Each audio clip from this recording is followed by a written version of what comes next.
যখন নিজের হাতে নিজের সৃষ্টিকে উদ্ভ্রান্ত সেই আদিম যুগে, উদ্ভ্রান্ত সেই আদিম যুগে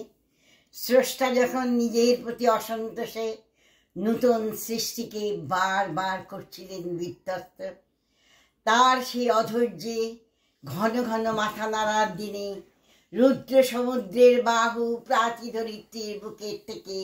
ছিনিয়ে নিয়ে গেল তোমাকে আফ্রিকা, বাঁধলে তোমাকে বনস্পতির নিবিড় পাহারায় কৃপণ আলোর অন্তপুরে। সেখানে নির্ভীত অবকাশে তুমি সংগ্রহ করছিলে দুর্গমের রহস্য, চিনছিলে জল স্থল আকাশের দুর্বোধ সংকেত, প্রকৃতির সৃষ্টি অতীত জাদু মন্ত্র জাগাচ্ছিল তোমার চেতনাতীত মনে। বিদ্রুপ করছিলে ভীষণকে বিরূপের ছদ্মবেশে, শঙ্কাকে চাচ্ছিলে হার মানাতে, আপনাকে উগ্র করে বিভীষিকার প্রচন্ড মহিমায়। তারপরে কি রে ভুলে যাচ্ছি সব, বলুন না, বলুন বলুন বলুন, অনেকদিন বলো কিনছিলে নানু, বিদ্রুপে আপনার প্রচন্ড মহিমায়